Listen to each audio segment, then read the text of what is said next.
told your friend you're not okay, and tell me what's wrong and why you never said you felt. I know you told your friend you're not okay, and tell me what's wrong and why you never said you felt that way. Guess you're trying to stay strong and fake. Posisi Red Sparks kembali terancam digusur pesaing pada klasemen Liga Voli Korea 2024 hingga 2025. Red Sparks pada pekan keempat akan bertandang ke markas Gimcheon Haepas. Jadwal Gimcheon Haepas versus Red Sparks akan berlangsung pada Minggu, 3 November 2024, siang waktu Indonesia Barat. Kick-off Gimcheon Haepas versus Red Sparks akan digelar mulai pukul 14 waktu Indonesia Barat. Posisi Red Sparks saat ini masih menempati peringkat ketiga dengan 6 poin. Sedangkan, Gimcheon Haepas ada di posisi dasar klasemen dengan hanya mengantongi 1 poin dari 3 laga. Meskipun demikian, Megawati Hangestri dan rekannya wajib mewaspadai Gimcheon Haepas. Pasalnya, Gimcheon Haepas baru saja mengemas poin setelah menjalani laga ketat menghadapi Hyundai Hillstatter. Gimcheon Haepas hanya kalah dalam laga 5 game dengan Hyundai Hillstatter. Ancaman tersalib Red Sparks dating dari IBK Altos. Tim yang memberikan kekalahan perdana bagi Red Sparks ini akan menghadapi Pink Speeders. Laga Pink Speeders versus IBK Altos akan berlangsung Sabtu, 2 November 2024, sore waktu Indonesia Barat. Jam tayang Pink Speeders versus IBK Altos akan digelar pukul 14 waktu Indonesia Barat. Jika menang, IBK akan mampu menyalip posisi Red Sparks. Sebaliknya, jika IBK Altos kalah maka Pink Speeders akan menjauhi poin Red Sparks. Sementara itu, Daejeon Jungkwanjang Red Sparks diyakini bisa meraih kemenangan dalam pertandingan berikutnya Liga Voli Korea 2024 hingga 2025. Red Sparks harus rela rekor kemenangannya terhenti pada laga ketiga Liga Voli Korea 2024 hingga 2025 saat berjumpa dengan Hwaseong IBK Altos. Tim yang diperkuat oleh pemain Indonesia, Megawati Hangestri Pertiwi tersebut kalah dengan skor 2-3 meski bermain di kandang sendiri. Akhir pekan ini tepatnya pada Minggu, 3 November 2024, Red Sparks berkesempatan menebus hasil buruk itu saat melawan Gimcheon Korea Expressway Haepas. Di atas kertas, tim besutan Ko Hae-jin tersebut lebih difavoritkan untuk meraih kemenangan dalam pertandingan melawan Expressway Haepas. Pasalnya, juara Liga Voli Korea musim 2022 hingga 2023 tersebut sedang berada dalam tren buruk dengan belum pernah menang di 3 laga awal musim ini. Tak ayal, tren buruk yang sedang menimpa Expressway Haepas tersebut membuka peluang besar bagi Megawati untuk bisa bersinar kembali. Pemain asal Jember, Jawa Timur itu masih bertengger di jajaran elit pendulang poin terbanyak dengan berada di peringkat kelima klasemen top skor.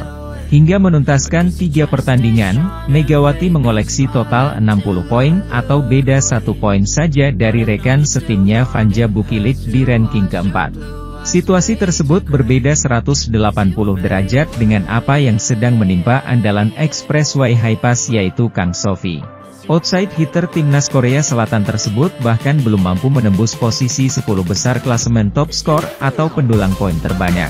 Ironi mengenai performa Kang Sofi kian terlihat jika menilik statusnya sebagai pemain termahal di Liga Voli Korea 2024 hingga 2025. MHN Sports bahkan melabeli Kang Sofi sebagai ratu gajinya voli Korea Selatan dengan nilai mencapai 800 juta won, atau setara 9,1 miliar rupiah. Nilai tersebut berpeluang bertambah jika Kang bisa membuat Expressway Haepas melangkah jauh di Liga Voli Korea 2024 hingga 2025. Kang Sofi sendiri berlabuh ke Expressway Haepas dengan kesepakatan kontrak selama 3 tahun usai merampungkan kerja sama dengan GS Chalters Solkix. Meski sedang disorot media karena performa buruknya, Kang Sofi masih mendapatkan pembelaan dari pelatihnya Kim Jong-min. Sebagai pemain termahal, Kang belum mampu menggendong nasib Expressway Haepas di mana saat ini mereka mengandalkan Merlin Nikolova. Di mata Kim, Kang Sofi membutuhkan waktu yang lebih banyak untuk bisa tampil ganas di lapangan seiring dengan tekanan yang akan datang. Sofi membutuhkan lebih banyak waktu. Dia harus berada di bawah tekanan, ucap Kim. Akan baik bagi Sofi untuk segera mendapatkan kembali kepercayaan dirinya dan menemukan sentuhan terbaiknya, imbuhnya. Pelatih Red Sparks Ko Hye-jin mengaku kecewa melihat timnya dikalahkan IBK Altos 2-3 pada lanjutan Liga Voli Korea di Chungmu Gymnasium, Daejeon. Setelah meraih 2 kemenangan awal musim ini, Red Sparks tampil di bawah performa terbaiknya saat menjamu IBK Altos. Megawati Hangestri Pertiwi dan kawan-kawan bahkan sempat tertinggal 0-2 dari IBK Altos. Sempat bangkit dan menyamakan kedudukan 2-2, Red Sparks akhirnya kalah 13-25, 25-23, 25-18, 22-25, Oktober 15 dari IBK Altos. Ko Hye-jin mengakui Red Sparks gagal tampil apik sebagai tim saat menjamu IBK Altos. Red Sparks, disebut Ko Hye-jin, seperti memberi kemenangan untuk IBK Altos. Tidak apa-apa jika hanya 1 atau 2 pemain yang bermain buruk, tetapi karena kami bermain buruk secara keseluruhan, performa kami tidak bagus. Tidak apa-apa jika performa kami bagus dan lawan bermain dengan baik. Namun, hari ini, sepertinya kami memberikan pertandingan begitu saja untuk lawan, ujar Ko Hye-jin. Lebih lanjut Ko Hye-jin mengungkapkan alasan kenapa Red Sparks bermain buruk saat melawan IBK Altos. Salah satunya adalah para pemain Red Sparks tidak tenang. Set pertama berjalan dengan sangat baik.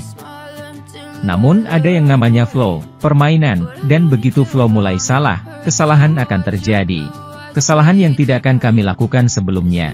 Mereka goyah dan menjadi tidak sabar, jadi saya memberitahu para pemain untuk tenang dan santai. Namun, itu adalah sesuatu yang perlu dirasakan para pemain saat bermain. Saya harap kami tidak akan mengalami pertandingan seperti ini lagi di masa mendatang, kata Ko Hye-jin menambahkan. Sementara itu, sosok pevoli andalan Indonesia Megawati Hangestri kembali jadi sorotan dari media Korea Selatan. Meski gagal membawa Red Sparks menang lawan IBK Altos, tetap saja peran Mega sangat sentral di klubnya. Media lokal setempat, Donga, merilis artikel utama yang menyebut bahwa Megatron, julukan Megawati menjadi simbol kuota Asia di V-League. Dikatakan, penerapan kuota Asia di V-League yang melibatkan pemain-pemain berbakat dari Asia Timur dan Asia Tenggara, telah membawa banyak perubahan positif. Penampilan impresif Mega, baik dari segi skill maupun karisma, mendorong peningkatan popularitas V-League dan timnya di Asia Tenggara. Dari segi statistik permainan, Mega menempati peringkat atas dalam berbagai indikator serangan pada musim lalu. Di antaranya jumlah skor, 736 poin, dan tingkat keberhasilan serangan, 43,95%, hingga tetap produktif di Red Sparks. Selain dikenal karena performanya, Donga juga memuji Mega yang berhasil menarik perhatian publik karena mengenakan hijab selama bertanding. Hal itu, menurut media tersebut, membuat Mega dengan cepat dicintai di Korea. Akibatnya, jumlah pengikut di akun resmi Instagram Red Sparks turut melonjak drastis. Jumlahnya mencapai 344.000 pengikut. Angka ini jauh melampaui tim-tim besar lainnya di V-League. Meski telah menjadi simbol penting bagi kuota Asia di V-League, Mega tidak merasa puas. Ia menganggap perhatian yang diterimanya adalah dorongan untuk terus bekerja keras. Saya senang bisa berkontribusi pada peningkatan popularitas V-League musim lalu.